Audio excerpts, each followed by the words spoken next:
En Russie, au milieu des années 1800, la dynastie des Romanov fut secouée par une étrange histoire d'amour. Nicolas, le fils aîné, devait succéder à son père, l'empereur Alexandre II. Il voulait épouser la délicate princesse Dagmar, la fille du roi du Danemark. Dagmar était une jeune femme douce que sa famille appelait Mini. Cependant, la mort prématurée de Nicolas met un terme à leur projet d'avenir. C'est Alexandre, son jeune frère, qui hérite du trône. Pour des raisons diplomatiques, ou peut-être parce qu'avant de mourir, Nicolas lui a demandé d'épouser sa fiancée, Alexandre va se marier avec Dagmar alors qu'il en aime une autre. Mais ce qui était une obligation morale se transforme en histoire d'amour. Et Alexandre, sacré empereur, veillera toute sa vie au bonheur de Dagmar, qui, devenue impératrice de Russie, s'appelle désormais Maria Féodorovna. Une année, pour fêter Pâques, l'empereur offre à la tsarine l'œuf à la poule. Le premier d'une série de bijoux légendaires qui marqueront l'histoire des Romanov jusqu'à leur chute et feront la gloire du joaillier Carl Fabergé.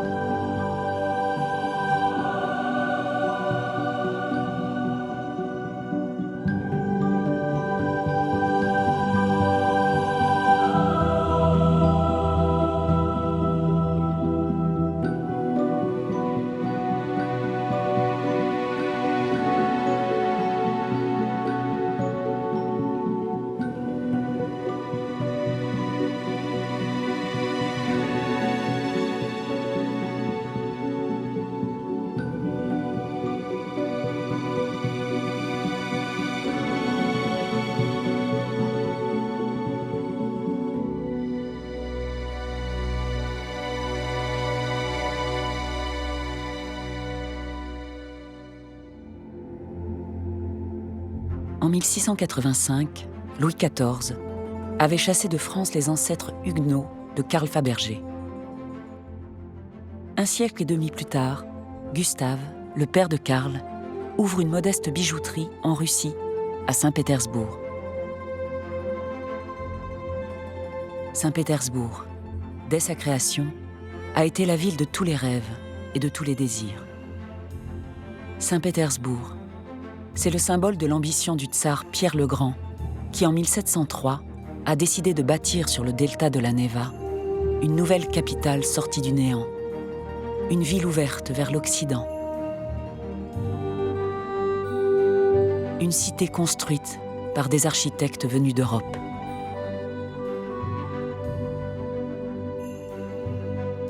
Pour peupler la ville, le tsar avait alors ordonné aux aristocrates et aux bourgeois fortunés de quitter Moscou pour venir, ici, construire de somptueux palais.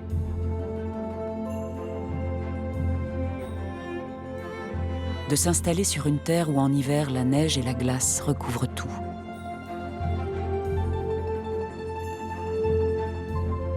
Où en été, le soleil ne se couche jamais.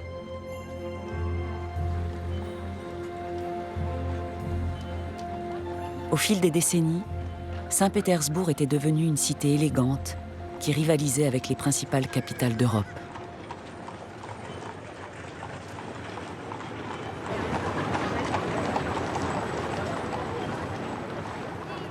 Dès qu'arrivaient les beaux jours, les fêtes s'enchaînaient. La bourgeoisie comme l'aristocratie s'amusait et dansait à perdre haleine.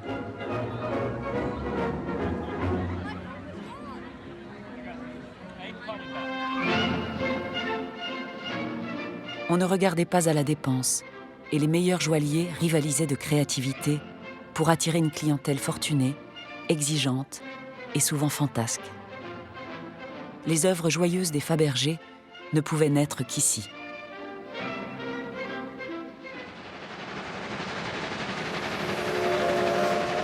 En 1861, pour former son fils, Karl, Gustave l'envoie parcourir l'Europe.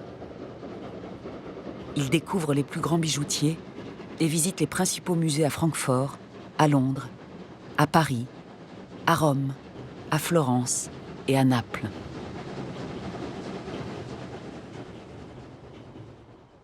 Peu après son retour à Saint-Pétersbourg, Karl commence à collaborer avec le musée de l'Ermitage, où il étudie les pièces du trésor scythe qui a été mis à jour lors de fouilles archéologiques en Crimée.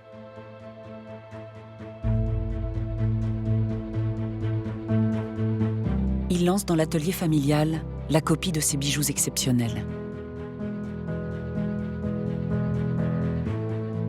Karl tente d'établir des relations avec le cabinet impérial. Il sait que ces contacts peuvent ouvrir la voie à des commandes prestigieuses, souvent liées à l'histoire de l'Empire et à la vie des Romanov.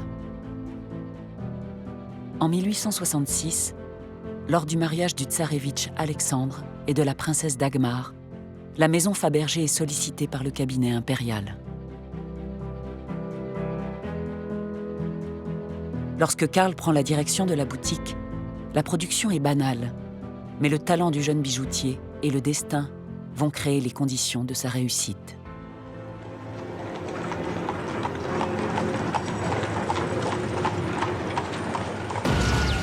Le 13 mars 1881, le tsar Alexandre II est victime d'un attentat et meurt quelques heures plus tard.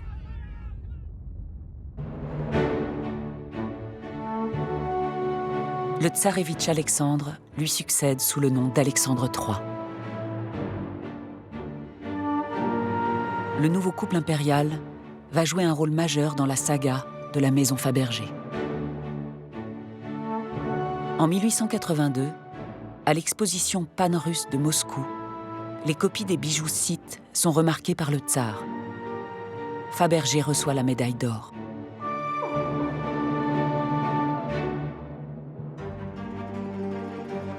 Chez les Fabergé, on travaille en famille. Karl est rejoint par son jeune frère, Agathon. Les qualités des deux hommes se complètent. Agathon bouillonne de créativité et Karl est un entrepreneur visionnaire. Ensemble, ils vont diversifier la production, se lancer dans l'industrie du cadeau, susciter la créativité des designers dans les différents ateliers et fabriquer d'étonnants objets. Ils vont bouleverser le marché de la joaillerie.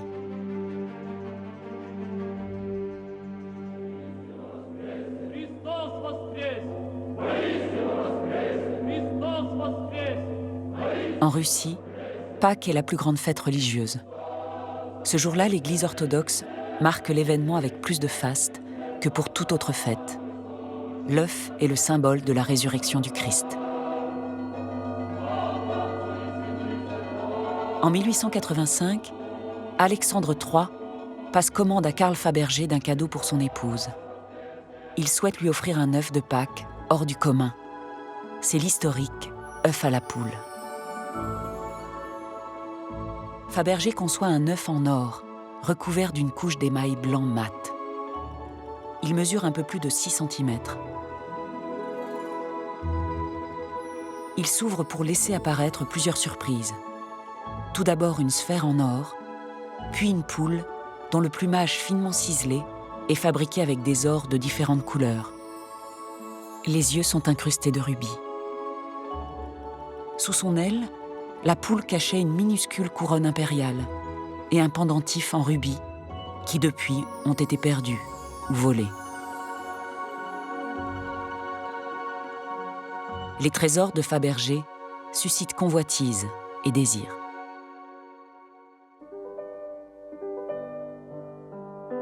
L'impératrice Maria Féodorovna manifeste une telle joie que le tsar Alexandre III informe Fabergé qu'il devra pour chaque fête pascale fournir un œuf différent. Ainsi, les années de la vie du couple et celles du pays vont être scandées et symbolisées par ces cadeaux. L'œuf de la Renaissance, qui date de 1894, est une sorte de présage funeste. Le dernier cadeau symbolique d'Alexandre III à sa chère épouse, car il meurt dans l'année d'une insuffisance rénale. La légende raconte qu'il fut atteint de ce mal à cause d'un déraillement du train impérial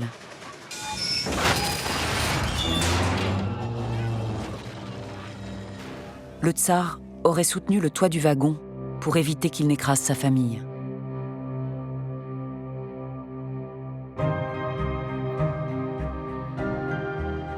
L'œuf de la Renaissance est un signe d'éternité.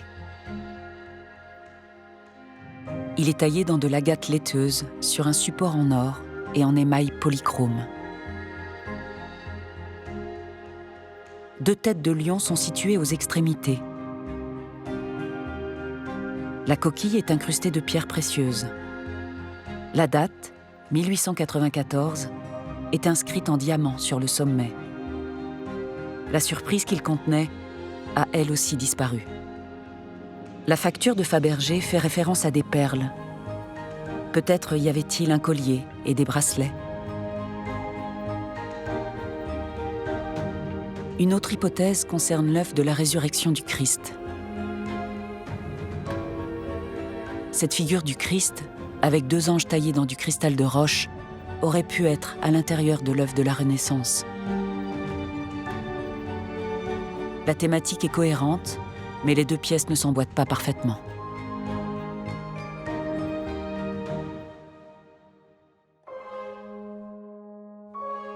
Après la mort d'Alexandre III, son fils Nicolas devient empereur. Le nouveau tsar perpétue et amplifie la tradition. Il commande chaque année un œuf pour son épouse Alix et un autre pour sa mère, Maria Féodorovna. Dans un pays où les hivers sont si longs, où les couleurs des villes et des campagnes s'éteignent sous la neige, la vue des fleurs est un réconfort. Elles sont aussi une source d'inspiration pour les créateurs de la maison Fabergé. Ainsi, en 1895, Nicolas II offre à sa femme l'œuf à la rose. Une œuvre dans le style Louis XVI. La coquille est en or guilloché, recouvert d'un émail ornementé de guirlandes de feuilles en or et de flèches en diamant.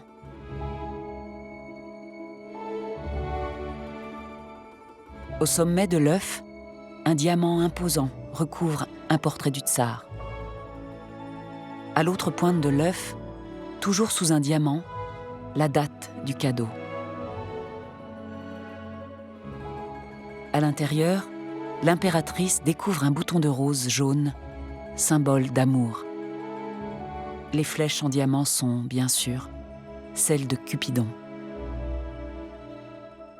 Le bijou exprime la passion de l'empereur pour son épouse.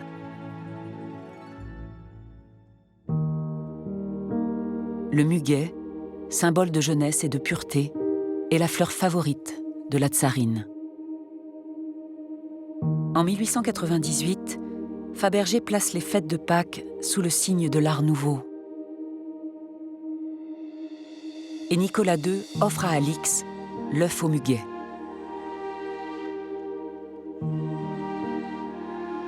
La coquille de l'œuf est recouverte d'un émail rose, transparent.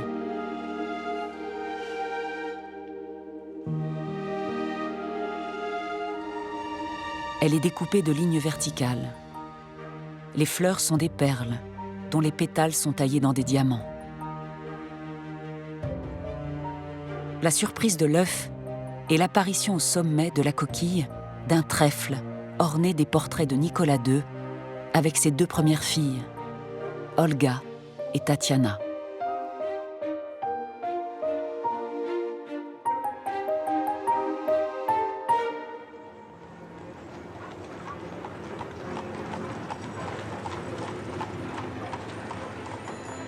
À Saint-Pétersbourg, Carl Fabergé, pour faire face à l'augmentation des commandes en plus de ses propres ateliers, va développer un réseau complexe de partenaires, de sous-traitants, de fournisseurs exclusifs qu'il choisit dans la multitude des bijoutiers et des joailliers installés dans la ville. Il va ainsi sélectionner les meilleurs talents et les centaines de mains anonymes qui contribueront à la conception de ces trésors.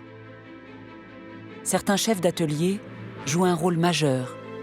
Parmi eux, Franz Bierbaum, excellent dessinateur et designer, est aussi un innovateur de génie. Des années plus tard, il prendra le temps de rédiger des mémoires qui explique la façon dont Fabergé a fait croître la production sans altérer la créativité de son entreprise. Il écrit « Les frères Fabergé avaient trop de travail et ne pouvaient pas s'occuper des ateliers correctement. Aussi Karl a-t-il décidé d'établir des ateliers autonomes qui ne travaillaient que sur les dessins de la maison. » Ainsi organisé, il diversifie la production et s'attaque à d'autres marchés. Seule la recherche de la beauté et de l'originalité d'un objet guide Fabergé. Dans une gazette, il déclare « Un objet de valeur ne m'intéresse pas si son prix réside seulement dans l'abondance des perles et des diamants. » C'est le principe d'une œuvre d'art. Le prix d'un tableau n'est pas l'addition du coût de la toile et de la peinture. La valeur d'une œuvre dépend de critères plus subjectifs et plus complexes. Les ateliers Fabergé exploitent la beauté des pierres semi-précieuses et de l'émail.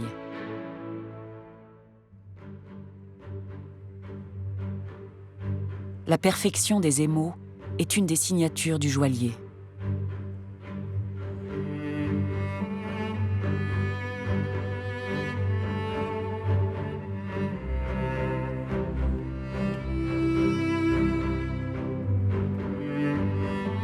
Pour les fabriquer, Karl a recruté les meilleurs ouvriers.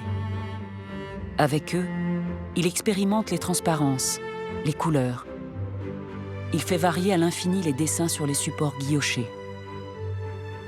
Les guillochis sont des gravures délicates et régulières de fines lignes ondulées. Les couches d'émail transparent sur ces surfaces d'or et d'argent guillochés jouent avec la lumière et produisent des effets surprenants de reflets infinis.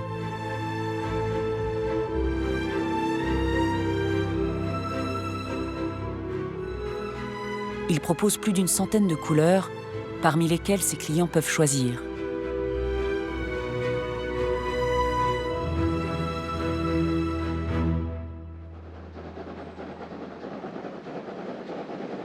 Fabergé apprend aussi à jouer avec la beauté des pierres dures semi-précieuses, dont les gisements sont en Russie, notamment en Sibérie et dans la chaîne de l'Oural.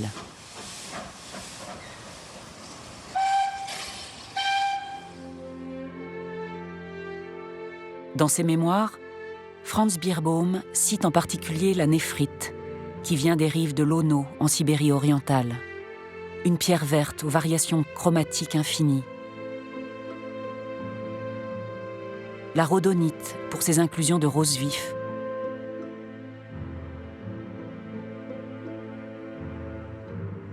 Le topaz aux transparences fauves.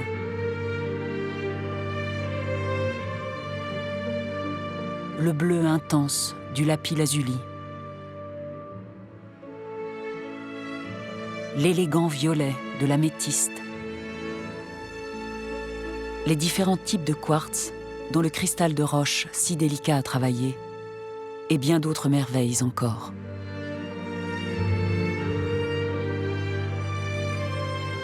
Les ateliers de sculpture utilisaient tous les chefs-d'œuvre de la nature.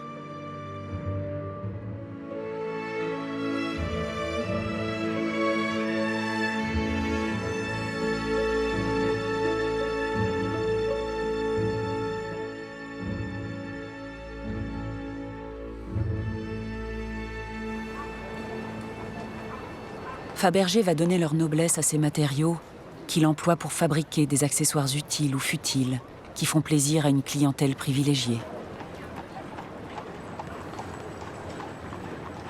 Mais ces objets marquent aussi une rupture entre une élite dirigeante en quête de beauté et de plaisir et un pays qui, pendant les dernières décennies du XIXe siècle, s'enfonce dans une crise sociale particulièrement cruelle pour le peuple russe. Les clients de Fabergé semblent fuir cette réalité et rechercher les bonheurs de l'enfance. Le joaillier imagine des jouets pour adultes qui portent des messages bienveillants et qui cristallisent aussi le souvenir de moments heureux.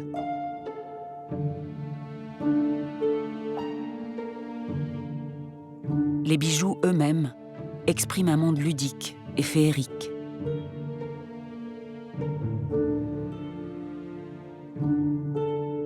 Dans l'univers de Fabergé, les sculptures d'animaux occupent une place à part. Elles apportent une touche de douceur et de drôlerie. Leur couleur est déterminée par celle de la pierre dans laquelle ils sont sculptés.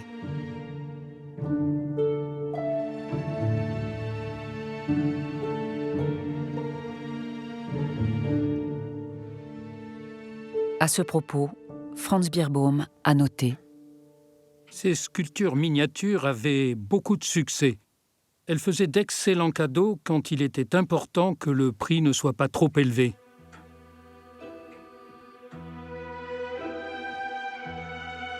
En multipliant les pièces uniques, Fabergé provoque des pulsions fétichistes et la passion des collectionneurs.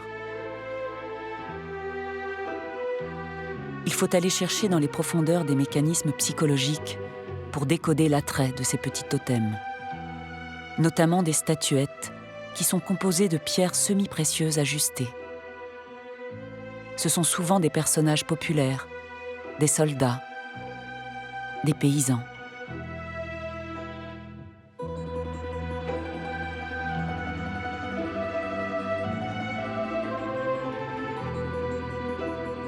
Certains cadeaux sont extrêmement raffinés et onéreux. C'est le cas de ce panier de muguet.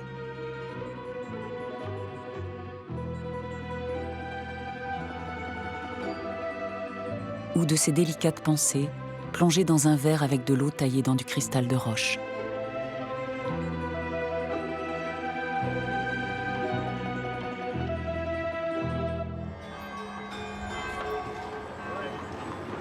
Le joaillier de Saint-Pétersbourg joue avec le désir des élites et les dessinateurs de la maison Fabergé conçoivent de multiples objets usuels dont l'esthétique l'emporte souvent sur la fonction.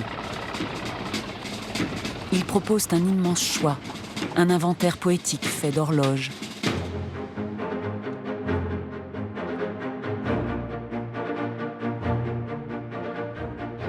de parures de bureau, de porte-tampons, de pots de colle, d'épingles à cheveux, de flacons à parfum, de nécessaires de toilette, de jumelles de théâtre, de pommeaux de canne ou d'ombrelles, de lorgnettes, de sacs, de boucles de ceinture, de sonnettes de bureau et tant d'autres créations. Alors que les œufs impériaux monopolisent l'attention, la quantité exceptionnelle des œuvres de Fabergé est souvent ignorée. En 30 ans d'activité, les ateliers du joaillier ont fabriqué plus de 200 000 objets différents.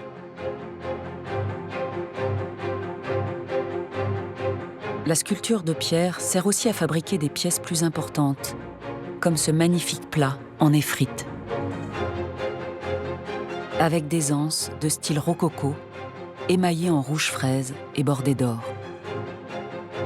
Il fut offert par Nicolas II au prince héritier allemand Wilhelm et à la princesse héritière Cécilie à l'occasion de leur mariage.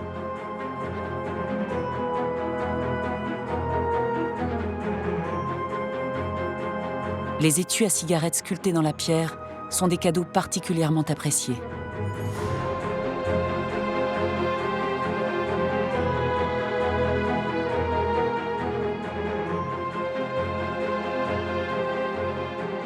Les pierres dures sont aussi utilisées pour fabriquer les œufs impériaux.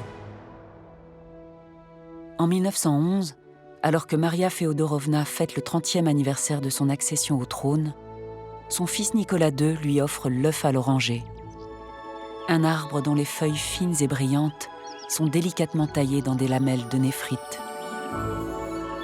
Le feuillage est parsemé de pierres roses et jaunes, des améthystes et de la citrine.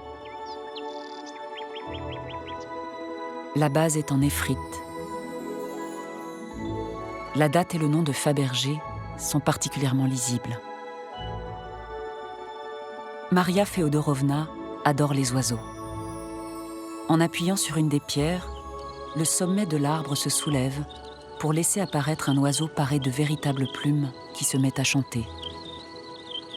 l'œuf à l'oranger a été un des œufs les plus convoités par les collectionneurs et les admirateurs de Fabergé. Il est passé entre de nombreuses mains, notamment celle du milliardaire américain Malcolm Forbes. This is the orange tree egg. It's one of the most famous. If you push that, the little bird's supposed to sing, but naturally on TV it's shy. Il est désormais exposé dans les vitrines du musée Fabergé de Saint-Pétersbourg.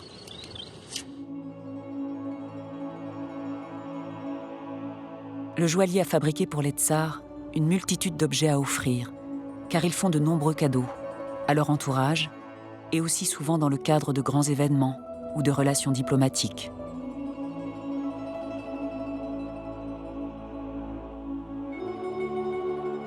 Bien souvent le monogramme de l'empereur,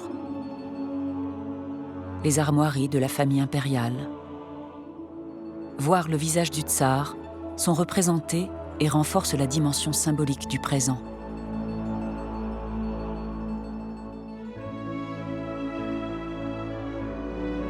Car un cadeau de l'empereur est bien sûr plus qu'un objet. Le présent est un fétiche. Il porte un peu du pouvoir de celui qui l'a offert.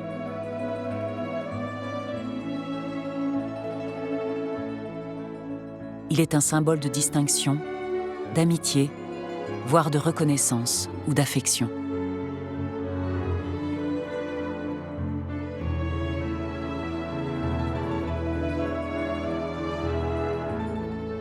La douairière, Maria Féodorovna, participe activement à la promotion des œuvres de Fabergé.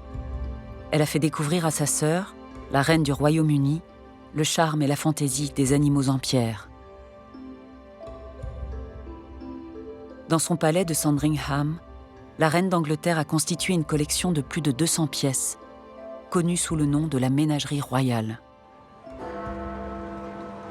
Elle entraîne dans son sillage toute l'élite de la société londonienne. Fabergé décide donc d'ouvrir une succursale anglaise qui connaîtra un grand succès. Les relations de Fabergé, qui sont harmonieuses avec Maria, la mère du tsar, sont plus difficiles avec son épouse Alexandra. En pensant à la nouvelle tsarine, Franz Beerbohm a des mots sévères. Sa connaissance des concepts artistiques était limitée. Son avarice n'allait pas de pair avec son rang d'impératrice. Ses commandes étaient accompagnées d'esquisses et d'idées préconçues en ce qui concerne les prix. Elle mettait souvent Fabergé dans des situations tragicomiques. À côté de cette aristocratie russe toute puissante, une grande bourgeoisie industrielle et commerciale est apparue. Car à partir des années 1880, le pays s'est engagé dans une vaste politique d'industrialisation et a développé un réseau de voies ferrées qui permet l'essor du commerce.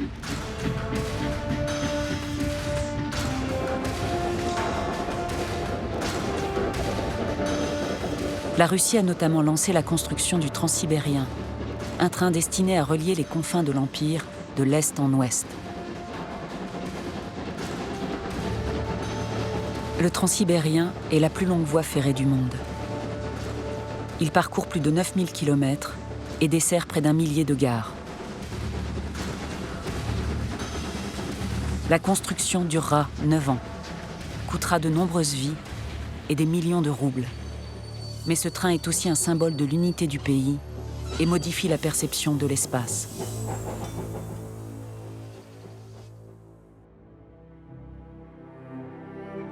En 1900, l'œuf du Transsibérien que conçoit Fabergé est en argent et en émail guilloché vert. Le couvercle est surmonté d'un aigle héraldique qui porte la couronne impériale. Une carte de la Russie est gravée sur une large bande d'argent. On y voit le parcours du train de Moscou à Vladivostok.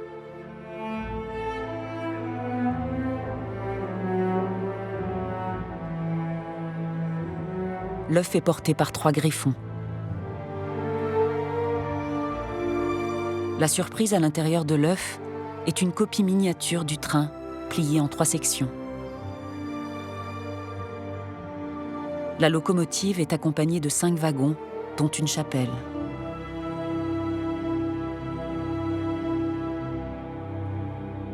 Fabergé a inséré un mécanisme à ressort qui se remonte avec une petite clé en or pour faire avancer le train.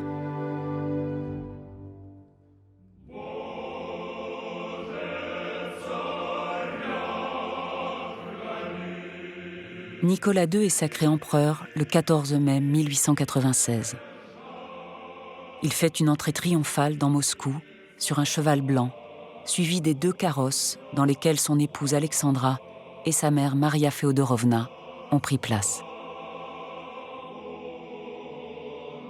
Les festivités vont durer plusieurs jours. Le couronnement a lieu dans la cathédrale de la Dormition.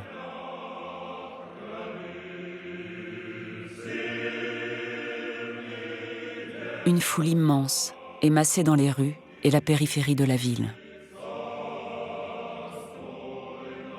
La journée est endeuillée par une bousculade meurtrière qui provoque plus d'1 millier de victimes. Fabergé consacre un des œufs les plus célèbres à cette cérémonie. L'œuf du couronnement est recouvert d'un lumineux émail jaune translucide qui repose sur de l'or guilloché.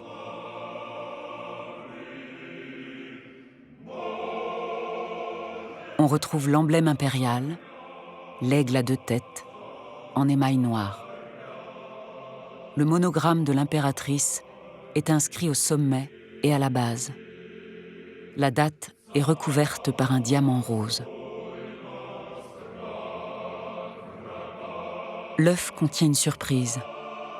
La copie du carrosse qui conduisit Alexandra au couronnement. Le carrosse miniature de 9 cm roule, tourne. La porte s'ouvre grâce à une minuscule poignée en or. Un marchepied se présente. Les vitres sont taillées dans du cristal de roche. L'œuvre est éblouissante de virtuosité. Pendant les années qui suivent, Nicolas II dirige la Russie, mais il accorde une place privilégiée à sa famille. Quelques mois après son mariage, il avait écrit dans son journal « Avec Alix, je suis immensément heureux. Dommage que les affaires d'État me prennent tant de temps. Je préférerais passer avec elle toutes ces heures. » Alors que les Romanov attendent avec impatience un héritier du trône, en 6 ans, le couple donne le jour à 4 filles. Enfin, un garçon, le tsarévitch Alexis, naît en 1904, mais il est hémophile et cet enfant fragile a une espérance de vie diminuée.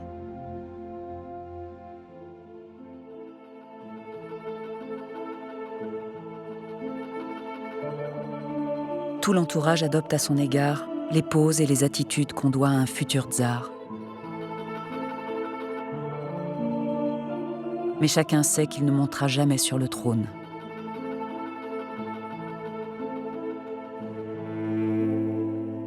Il accompagne son père dans une multitude de manifestations officielles, mais parfois contraint d'être porté dans les bras d'un cosaque. Les plus petits chocs, les moindres hématomes, qui seraient sans conséquence pour un enfant, provoquent chez lui des saignements, de violentes douleurs et mettent son existence en danger. Aussi, chacun prend envers Alexis 1000 précautions. C'est le paradoxe de la solitude d'un enfant très entouré, qui tente de s'amuser de tout, mais qui est exclu des jeux joyeux de l'enfance.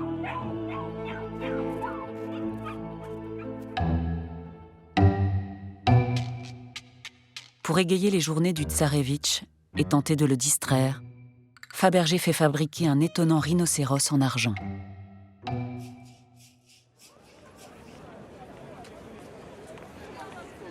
En 1911, l'œuf de Fabergé marque ses années de vie.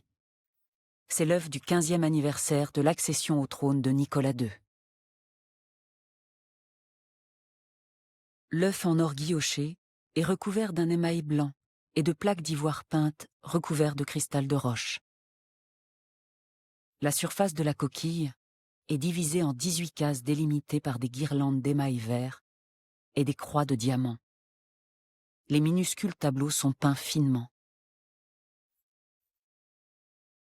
Les portraits du tsar, de la tsarine et de leurs 5 enfants se détachent sur le fond blanc.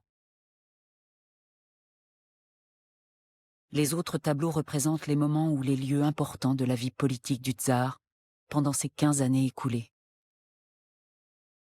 L'œuf ne contient pas de surprise.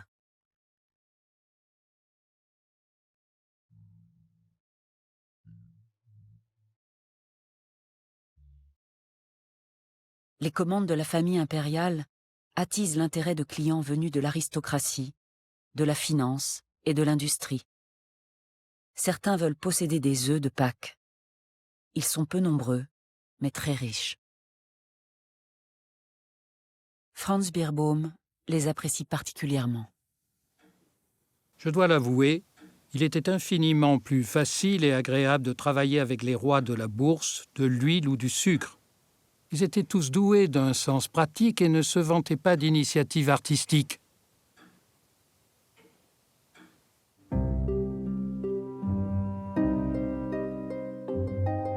La richissime Consuelo Vanderbilt, la fille du roi des chemins de fer américains, mariée au duc de Marlborough, a demandé à Carl Fabergé d'en concevoir un pour elle. En 1902, la maison Fabergé lui livre une élégante horloge en forme d'œuf, recouverte d'un délicat émail rose autour duquel s'entoure un serpent serti de diamants.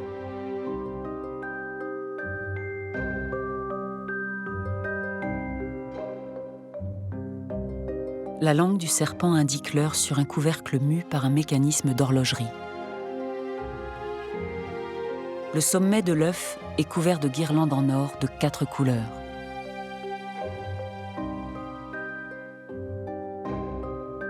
Le serpent est un symbole de constance et de fidélité conjugale, peu en rapport avec un couple qui se déchira plus tard, et la duchesse offrit cet œuf à une institution charitable. Le bijou finit par être le premier œuf de la collection de Malcolm Forbes.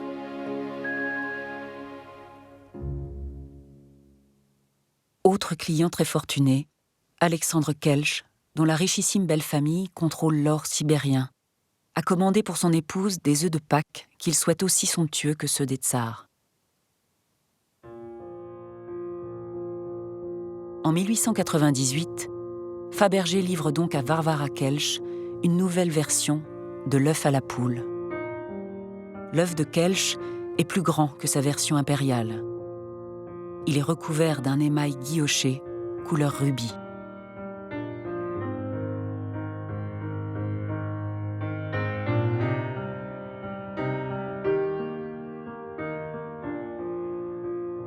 L'intérieur de l'œuf a des couleurs naturelles, un blanc brillant et un jaune mat. La surprise est une poule qui est entièrement peinte à l'émail. La dernière surprise est un chevalet cerclé de diamants cachés dans la poule.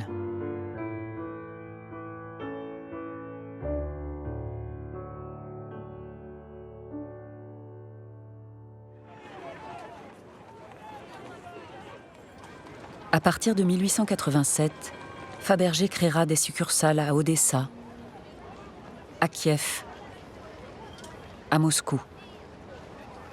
Au sommet de son activité, la maison Fabergé emploie plus de 500 personnes. La succursale de Moscou est un triomphe. Le magasin a un département consacré à l'argenterie et un autre à la bijouterie. L'entreprise s'adresse à une clientèle différente de celle de Saint-Pétersbourg. La bourgeoisie de Moscou est en effet plus attachée à une culture russe traditionnelle. Franz Beerbohm note: Si le travail produit à Saint-Pétersbourg représente la belle époque, l'internationalisation de la Russie, celui de Moscou symbolise le cœur du pays et l'âme russe.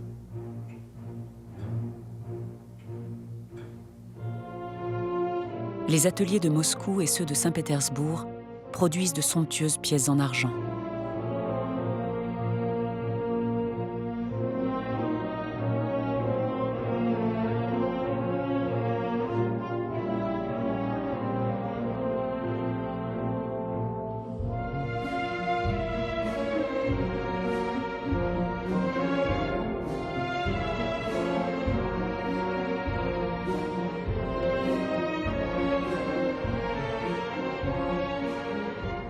Des créateurs moscovites conçoivent aussi des objets décorés par de l'émail cloisonné richement coloré.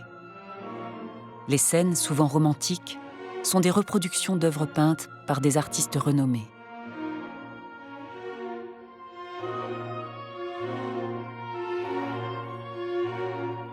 À partir de 1900, le style russe fut combiné avec des éléments de l'Art nouveau.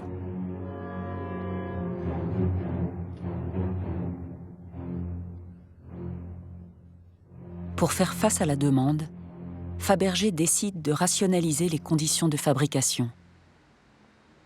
Il fait construire rue Bolchaïa-Morskaïa une immense maison en granit gris-rose qui est inaugurée en 1900. La bâtisse lui permet de réunir la plupart des artisans et les principaux ateliers qui travaillaient disséminés dans Saint-Pétersbourg. Les grands-ducs et les grandes duchesses y viennent avec plaisir et passent de longs moments à choisir leurs articles.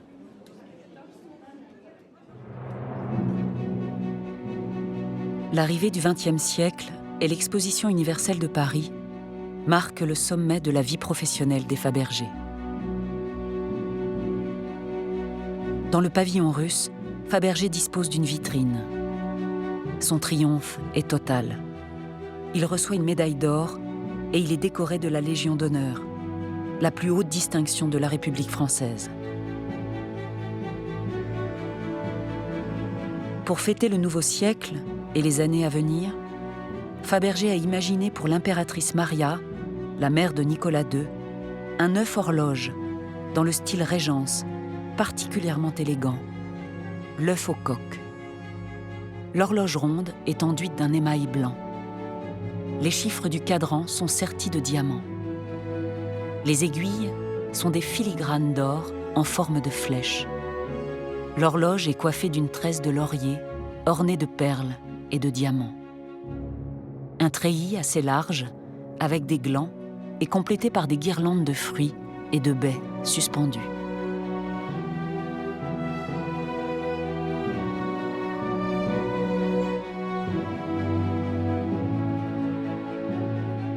La surprise est un coq qui chante.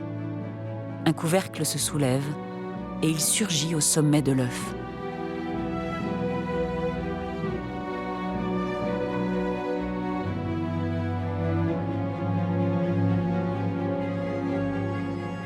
En 1904, Fabergé livre à Alexandre Kelch un autre œuf nommé Chanteclair, très inspiré par l'œuf au coq.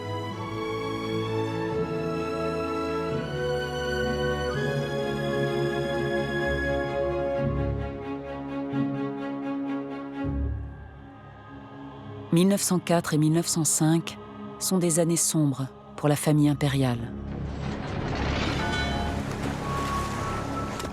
Le 8 février 1904, les torpilleurs japonais ont attaqué la flotte russe au mouillage à Port-Arthur. La guerre provoque l'affrontement de plus de 2 millions d'hommes. Le conflit va se terminer le 5 septembre 1905 par la défaite de la Russie.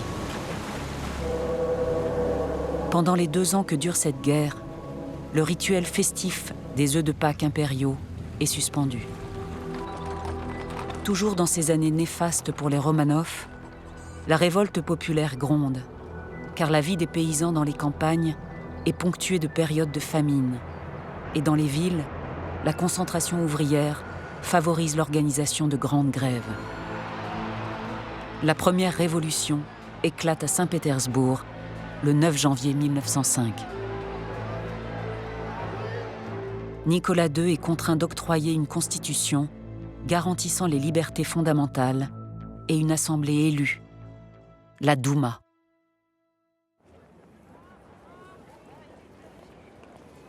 En 1913, le tsar lance les festivités du 300e anniversaire du pouvoir des Romanov. Pour Fabergé, c'est l'occasion de la plus grosse commande officielle. Cette fête somptueuse est la dernière avant l'apocalypse.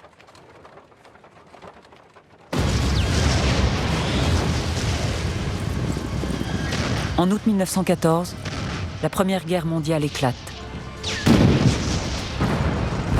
Par le jeu des alliances et des traités, la Russie est plongée dans le conflit. l'armée russe subit rapidement des pertes en vie humaine massives. Le tsar décide de se mettre à la tête des armées.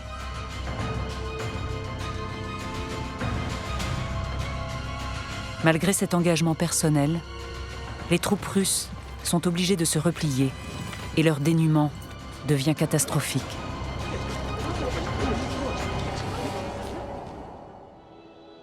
Les ouvriers de Fabergé sont partis à la guerre. À leur place, des femmes fabriquent du matériel utile aux armées russes. Entre autres fournitures, elles livrent 2 millions de douilles. Néanmoins, la tradition des cadeaux de Pâques se perpétue. L'œuf de 1916, offert à Maria Féodorovna, fait référence à la gloire militaire. L'œuf de l'ordre de Saint-Georges est d'une extrême sobriété. La coquille est en émail clair, parsemée de médailles qui semblent sortir de la brume. Il est orné d'un ruban et de 2 médaillons représentant la croix et la médaille de Saint-Georges qui se soulèvent pour révéler les portraits du fils et du petit-fils de Maria Féodorovna. L'œuf est d'une grande beauté, conforme à l'austérité du temps, sans débauche d'or ou de pierres précieuses.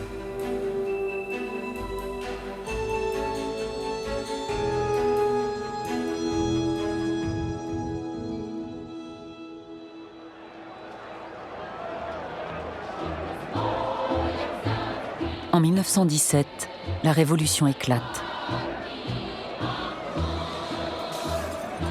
La troupe se range du côté des insurgés.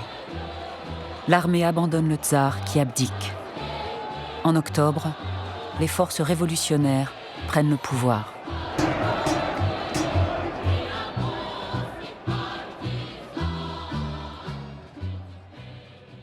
Le 17 juillet 1918, la famille impériale est sommairement exécutée.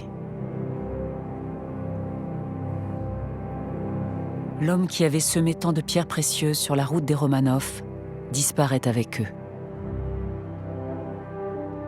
Karl Fabergé quitte la Russie pour s'installer en Suisse, à Lausanne, où il décède peu de temps après, au début de l'automne 1920.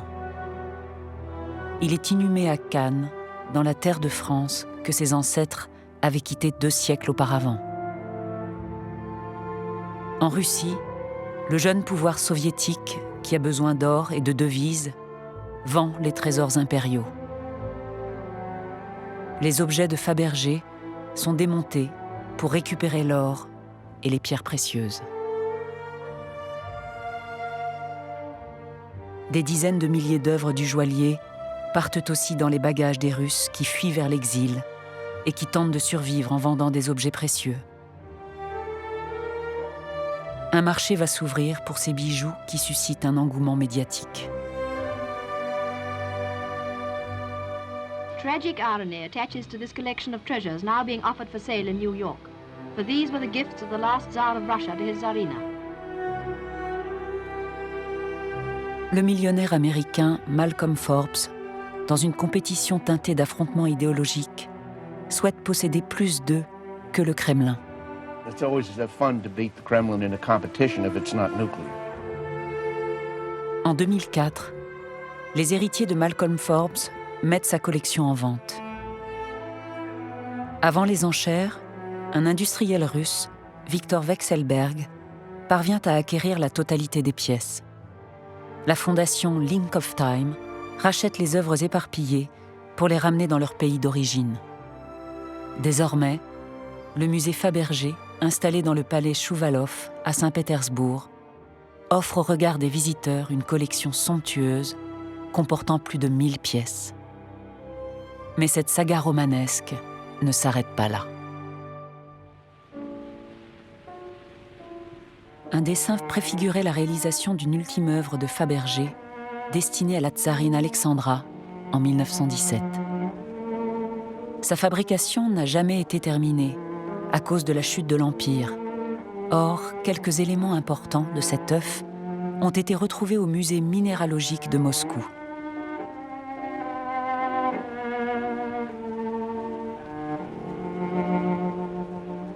L'œuf est en verre bleu nuit. Les constellations du jour de la naissance du tsarévitch, Alexis, sont gravées sur la coupole. Il semble dire que le destin du jeune héritier du trône était déjà inscrit dans le ciel le jour de sa naissance. L'œuf repose sur des nuages en cristal de roche opaque.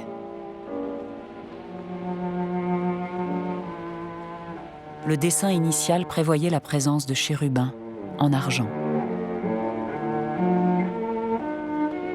Cette œuvre prémonitoire est d'autant plus émouvante qu'elle est inachevée.